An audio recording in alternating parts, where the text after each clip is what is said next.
მე ვარ გიორგი სარიშვილი 23 წლის თბილისიდან. რითი საერთოდ არის ჩვენთვის გართობა და უბრალოდ ის მინდა წარმოვადგინო და ხალხს უჩვენო, რით ჩვენ ვერთობთ. ჩემი ნომრის მთავარი არსი ის არის, რომ გოგონას უნდა გავხადო. როგორ? ეს აიდუმოა, ჩვენ ნომერია. ესე იგი ნომერი არის ულამაზეს, გოგოს ულამაზეს. უკვე ეფექტურია, მარტია, მასშტაბურად უნდა გახადოთ, მაშინ ამხელა რუსთავის ავტოდრომი მოგიზარდეს და მასშტაბური გახდა. კარგი, მე დარწმუნებული ვარ მომეწონება ნებისმიერ შემთხვევაში. ხო. წარმატებები, აბა.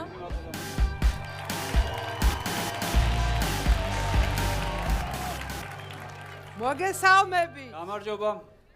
რა შეგვისრულებთ? ამ ულამაზეს გოგოს უნდა გავხადოთ, ეს ულამაზესი წითელი კაბა. ვაიმე, ძალიან მაინტერესებს. მაშინ აღარ გვინდა ლოდინი დავიწყოთ პირდაპირ. კი ბატონო. თიკა მოდი ნახოთ გოგო იხდის. რაღაცა ცუც მიგზნობს მე გული. ვაიმე.